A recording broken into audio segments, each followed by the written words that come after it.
Señor Nieto, buenas noches. Ahora sí me escucha, creo. Sí, buenas noches.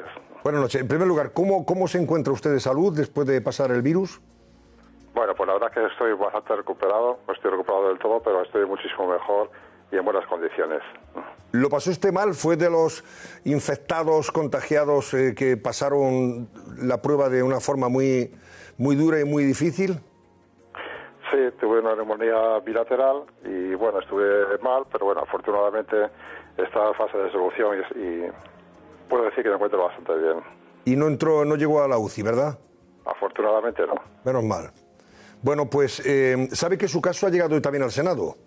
El portavoz del Partido Popular en el Senado, en este caso Francisco Cañizares, le ha preguntado al ministro del Interior, Fernando Grande Marlaska. ¿Quiere conocer lo que le ha respondido? Pues sí, me gustaría. Vamos a escuchar, venga, y ver. ¿Cesó usted al jefe de prevención de riesgos laborales de la Policía Nacional por hacer bien su trabajo, aunque molestase al ministro de Sanidad? ¿Cesó usted al coronel Pérez de los Cobos por defender el Estado de Derecho? Yo no he cesado a nadie, pero le diré respecto al comisario de Policía de Riesgos Laborales que no se le cesó y la primera vez que le he visto es por los platós de televisión una vez jubilado. Y un funcionario con profesionalidad, neutralidad y objetividad, cuando ve que algo falla, va a los tribunales. Bueno, eso ha dicho el señor Grande Marlaska. Dice que no le cesó y que lo ha visto solo en los platós de televisión. Pues es curioso, porque yo tengo un cese con fecha 13 de marzo. ¿Quién le cesa a usted, José Antonio? A mí me cesa el director general de la policía. Claro. Y tiene su cese, o sea, tiene su documento que acredita el cese. ¿Qué explicación le da el director general de la policía? Pues ninguna, porque pone causas de cese, está en blanco totalmente. Entonces tengo un cese sin motivación ninguna. ¿No estaría mal que se lo mandara usted al señor Grande Marlaska? Por aquello de que, hombre, de alguna vez tendrá que saber las cosas de primera mano. Decir usted, sí, a mí me cesaron. Y si usted tiene ese documento, estaría bien que se lo enviara. Bueno, yo no se lo voy a enviar. Yo supongo que él ya lo conoce a pesar de sus declaraciones, puesto que ha habido bastante publicidad, ha habido bastante difusión, y yo entiendo que el CESI ya lo conoce, aunque haya dicho otra mentira en sede parlamentaria. ¿Tiene usted alguna duda de que a usted se le cesa por poner en alerta a la policía y al gobierno, lógicamente, sobre la gravedad de la pandemia y recabar información y medios para afrontarla por parte de sus compañeros de la Policía Nacional? Yo no tengo ninguna prueba de que me hayan cesado por proponer las medidas preventivas. Lo que sí que es cierto es que es muy llamativo la rapidez del cese en apenas 12-24 horas, sin una causa ni ninguna motivación justificada, puesto que yo no hice ninguna filtración, ni difundí ningún documento confidencial, ni nada por el estilo, como ha dicho. Entonces, sí que es sospechosa la forma en que me cesan, pero no tengo ninguna prueba para afirmar que fue como propuesta de las medidas preventivas. Comentábamos antes, o nos decía nuestra compañera Irene Sanz, el 24 de enero usted redacta un documento ya advirtiendo sobre la necesidad de que los compañeros policías nacionales que trabajan en puestos fronterizos estén ya, con las medidas de prevención y protección necesarias, ¿verdad? Sí, correcto. Yo tengo noticias de que en algunos aeropuertos de países asiáticos están controlando la temperatura y, según me informan, parece ser que porque es la existencia de un virus, acudo a las páginas publicadas desde un punto de vista médico, y así como a las páginas de la OMS que estaban ya publicadas, y me entero de la existencia del virus de Wuhan, su peligrosidad, su forma de contagio, y emito la nota indicando las medidas preventivas que se debían llevar a cabo en los aeropuertos y puestos fronterizos para evitar que los funcionarios policiales no fuesen contagiados. Además, usted lo hacía en calidad de jefe del Servicio de Riesgos Laborales de la Policía Nacional, que era su misión precisamente, alertar para prevenir posibles contagios dentro del cuerpo. Sí, por supuesto. El informe iba dirigido exclusivamente como un informe de riesgos laborales dirigido a la protección de la seguridad y la salud de los trabajadores de la policía. Ese informe lo redacta usted el 24 de enero. ¿Dónde lo envía concretamente, José Antonio? ¿Y a quién? Este informe se envía primeramente al jefe de la Unidad de Prevención y Acción Social, que es de que depende el Servicio de Riesgos Laborales, y posteriormente a la Dirección General de Recursos Humanos de la Dirección General de la Policía. Una vez que ellos aprueban, lo remiten a los puestos fronterizos y aeropuertos y se hace público para su cumplimentación. ¿Y se hizo público para su cumplimentación? Se hace público el mismo día 24 por la tarde y se empieza a cumplimentar en los aeropuertos el día 26 con la utilización de las mascarillas por parte de los funcionarios que prestan el servicio en los aeropuertos. O sea que aparentemente se lo tomaron en serio, ¿no? Aparentemente sí, inicialmente sí. Y lo único que tenían era mascarillas entonces y guantes en ese momento. En ese momento había mascarillas y guantes. También se indicaba otras medidas preventivas, como era la utilización de monos de protección si se producían enfermos cercanos, y también se aconsejaba evitar aglomeraciones en todo momento. Ahí pedía usted también que se provisionara a la policía de material de protección ante lo que pudiera venir posteriormente. Bueno, el informe lo que decía eran las medidas preventivas y la utilización de monos y de mascarillas. Posteriormente sí que hice gestiones con la División Económica y Técnica de Policía Nacional para que se adquiriesen unos stocks suficientes para poder suministrar a los policías. A todos los policías. A los policías que estaban, inicialmente era para los policías que estaban en puestos fronterizos y aeropuertos, y que los utilizasen siempre en vuelos procedentes de las zonas afectadas. Luego, posteriormente, en otros informes ya se ha ampliado a más colectivo policial. Bueno, estamos hablando de un informe del 24 de enero. Posteriormente, hasta el 27 de febrero, que recibe usted una, digamos, amonestación porque está alarmando, que ahora me dirá quién se la hace. En ese tiempo, ¿usted redacta algún informe más? A ver, durante ese tiempo lo que rematamos son cartelerías, trípticos y dípticos para difundir entre los policías. Ese tiempo la reunión empieza a haber ya enfermos, y yo lo que hago es elaborar un plan de contingencia de actuación en el Cuerpo Nacional de Policía para la prevención en determinadas actuaciones policiales. Ese informe yo lo presento el día 27 de enero, el borrador del informe el 27 de enero, a la Subdirectora General de Recursos Humanos en la Policía. Y posteriormente hago mención también en una reunión que tenemos en la Secretaría de Estado de Seguridad con Guardia Civil, representantes policiales y la número 2 de Fernando Simón. Y luego el 27 de febrero, un mes después, a usted le dicen que está creando una alarma innecesaria y que no hay que, en fin, alarmar de esa manera, que es inadecuada la petición que usted hace, etcétera, etcétera. ¿Quién le responde en esos términos y por qué? Bueno, el 27 de febrero, en esa reunión que yo refiero a la Secretaría de Estado, la representante del Ministerio de Sanidad que había en ella, lo que dice es que quizás fuera conveniente que retirásemos esa orden de que en los aeropuertos se utilizasen las mascarillas y los guantes, porque crea alarma social, y ellos entienden que no es necesario porque además la actividad policial es de bajo riesgo y no les hace falta.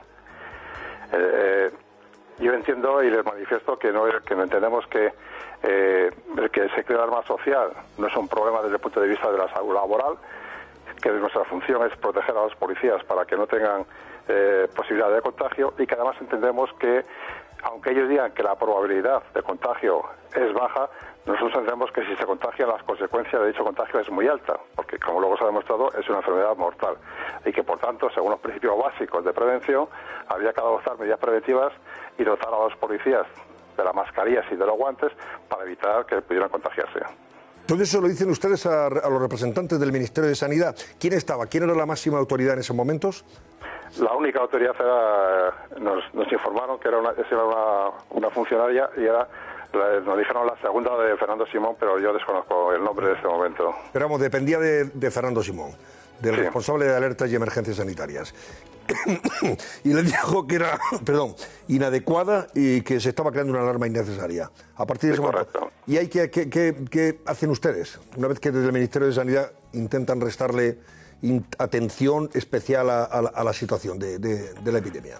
Bueno, yo lo que la respuesta en esa reunión fue la que he manifestado, y además les puse un ejemplo muy claro con los chalecos antibalas. Yo le dije, mire, la posibilidad de que un policía tenga una herida por arma de fuego es pequeña, pero desde luego si alguien le dispara, las consecuencias son muy altas. Y por eso se utilizan chalecos antibalas por los policías, y eso a nadie le choca. Pues en este caso es exactamente igual. Como la consecuencia de la infección puede ser muy alta, nosotros vamos a seguir aconsejando que se utilicen las mascarillas. Y si se declara una epidemia, en aquel momento no estaba declarada la epidemia, aconsejaremos que todos los funcionarios policiales que estén en la puerta de la comisaría también tengan los elementos de protección suficientes. Ella manifestó que le parecía una barbaridad, pero que tomaba nota y prácticamente no se dijo nada más en ese momento. José Antonio, ¿usted tiene conocimiento de que para entonces, 27 de febrero, había algunos policías nacionales ya contagiados, infectados? Pues en ese momento había rumores de que podía haber 2 o 3 policías contagiados, pero no teníamos conocimientos oficiales de que hubiese policías todavía contagiados. Y desde el 27 de febrero, que Sanidad, a través de esa portavoz número 2 de Fernando Simón, le dice que todo esto es una alarma innecesaria, que se está creando alarma y que es inadecuado que los policías en los puestos fronterizos lleven estas mascarillas y los guantes, etcétera, etcétera. ¿Qué hace usted concretamente desde su negociado de riesgos laborales hasta el día en que le cesan el 13 de marzo? ¿Cómo actúa usted? Pues lo que hago, como dije, a primera hora de la mañana había presentado el borrador del plan de contingencias para planes de actuación ante COVID, y lo que hago fundamentalmente es corregir y ampliar ese plan diciendo las actuaciones que tiene que realizar la policía, actividades preventivas que tiene que hacer la policía en una serie de actuaciones, en fronteras, traslados, cayucos, a la hora de detener, etcétera. Eso lo perfecciono y lo presento nuevamente a la Subdirección General de la Policía, creo que fue el 8 o 9 de marzo. Y el 8 o 9 de marzo. Fíjense que a usted le cesan 2 días antes de decretarse el estado de alarma. El estado de alarma se decreta el 14, perdón, un día antes. Le cesan un día antes. Concretamente. Sí, además es que es muy curioso porque cuando el día que me cesan a mí, presentan este documento que estoy ahí manifestando, el director general de la policía se lo presenta a los sindicatos policiales y el sindicato policial le manifiesta: ¿usted sabe quién ha hecho este documento? El director general dijo que no, y entonces le manifestaron: pues lo ha hecho la persona que acaba usted de cesar. O sea, el director general de la policía tenía el mismo conocimiento de mí que el señor Marasca, no sabía ni quién era. Y todo, bueno, se excusan en que no estaba firmado ese documento por el director general de la policía, el que le entrega usted a los sindicatos. No, es otro documento. Sí, pero el documento en que dicen que se filtra es un documento sobre la conciliación familiar. Sí. Es un documento en el que se recogen las normas que el gobierno había dado en cuanto a la conciliación familiar a la hora de cerrar los colegios y a ver qué es lo que se podía hacer. Era un documento distinto. Y ese es el que no iba firmado por el director general de la policía, ¿no? A ver, ese documento, la gente que trabaja en riesgos laborales conmigo son funcionarios jóvenes con hijos pequeños, y cuando se cierran los colegios se dirigen a mí y me dicen: ¿qué vamos a hacer? Claro, ¿qué hacemos? Entonces yo le digo: espera un momento, que voy a pedir instrucciones. Y yo al jefe de la unidad de prevención de riesgos laborales y acción social le digo: oye, ¿qué instrucciones vais a dar?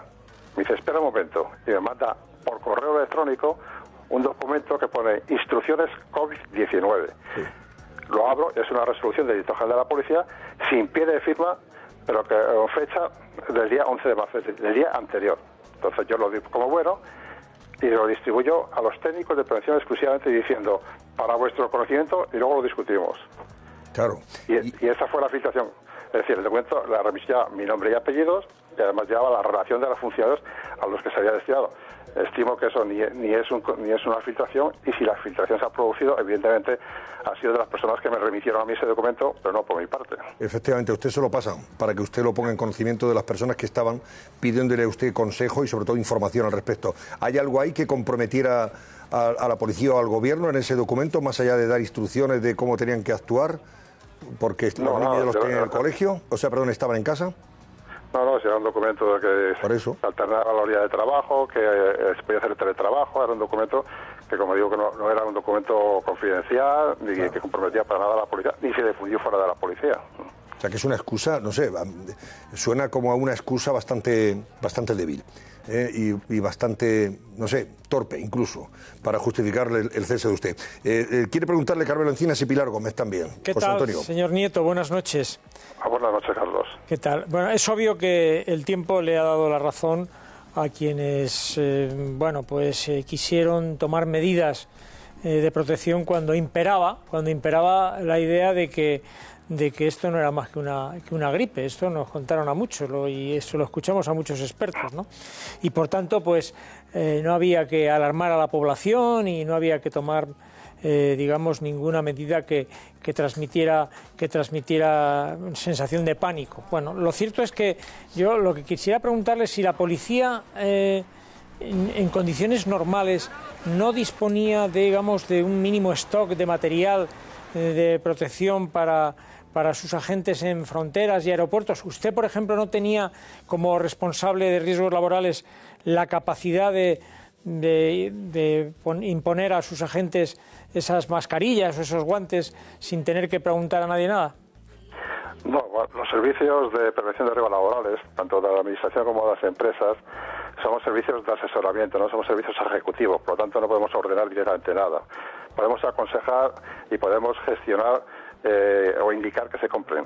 Cuando surge el problema del 24 de enero, la policía tenía mascarillas y guantes en número suficientes y mascarillas menos. Lo que ocurre es que ante el fuerte número de policías a los que había que suministrar las mascarillas, esas mascarillas se agotan en un momento determinado y es difícil realizar por parte de la Dirección Económica la compra porque ya empieza a haber escasez en el mercado y han aumentado los precios. No obstante, yo sí tengo conocimiento de que a 1 de marzo se reciben 14.000 mascarillas que se pueden distribuir y posteriormente creo que han sido algunas más, aunque ya no tengo conocimiento.